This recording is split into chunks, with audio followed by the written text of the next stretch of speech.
Assalamualaikum warahmatullahi wabarakatuh. Buat kalian yang baru gagal bayar atau telat bayar di pinjol, teman-teman harus perhatikan hal ini baik-baik agar kedepannya kalian bisa tetap tenang, bisa tetap aman, dan juga bisa melakukan aktivitas sehari-hari. Karena gini, orang yang gagal bayar pinjol itu yang diserang adalah mentalnya, di mana kalian tuh akan gelisah, kacau, stres, pokoknya mencari cara untuk lepas dari kegelisahan dan kekacauan ini dengan cara apapun. Itu adalah tujuan dari proses penagihan-penagihan yang ada. Ya, tujuan utamanya ya jelas, agar teman-teman bisa bayar. Tapi, bagaimana agar teman-teman bisa bayar, itu yang terus diupayakan oleh pihak penagihan-penagihan di pinjol manapun. Ya, kenapa? Karena, ya kembali lagi loh teman-teman ya, ketika kita tidak bisa punya uang, terus kemudian jalan satu-satunya adalah minjam uang di tempat lain atau bisa disebut gali lubang tutup lubang, itu yang mungkin kebanyakan dari oknum-oknum DC itu incar. Gimana caranya orang ini bisa biar bisa bayar? Gimana caranya orang ini bisa apa ya ibaratnya? Terus bisa melakukan pembayaran gitu teman-teman ya.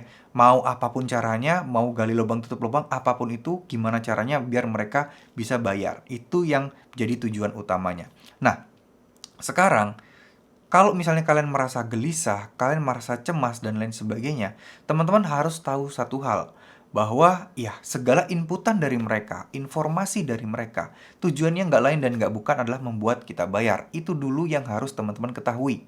Jadi, dengan begitu, kalian jangan mentah-mentah percaya omongan setiap dari desi-desi penagihan. Kenapa? Karena bisa jadi, ya itu penggiringan opini. Itu sengaja kalian di brainwash untuk membuat berpikir seperti itu, dan ujung-ujungnya mencari dana talangan. Nah, sedangkan mencari dana talangan ini akan membuat kalian merasa terpuruk, ya masalah makin banyak, lolos di satu, kena di yang lain. Nah, itu yang harus teman-teman hindari. Ya, makanya saya pengen banget teman-teman itu em, untuk lebih bersikap pasrah aja, ikhlas aja. Ditagih kayak gimana pun, serahkan semuanya sama Tuhan. Serahkan semuanya sama Allah. Iya, kita memang salah. Kita memang tidak bisa bayar. Kita sendiri yang mengajukan hutang.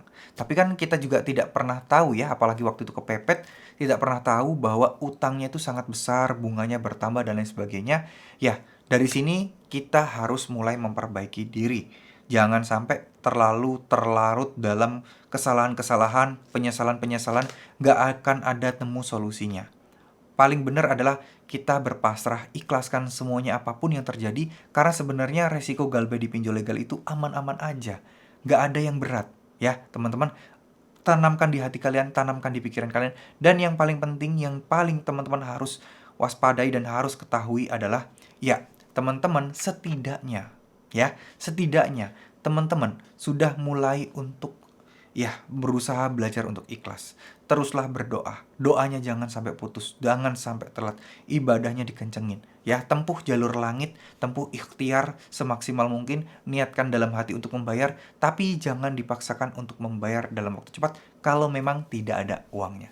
Ya, percayalah, hal-hal seperti ini insya Allah pasti akan ada jalan. Saya pun pernah merasakannya. Jadi saya pengen teman-teman juga semua juga bisa merasakannya. Keajaiban-keajaiban yang terjadi, jalan-jalan keluar dari masalah hutang itu tiba-tiba ada secerca harapan. Saya pengen teman-teman mendapatkannya. Tapi syaratnya adalah kita harus ikhlas, kita harus pasrah, doa. Karena tidak ada solusi apapun terkait hal seperti ini yang kecuali kalian sendiri yang bisa menyelesaikannya. Ya, terima kasih. Mohon maaf jika ada salah-salah kata. Wassalamualaikum warahmatullahi wabarakatuh.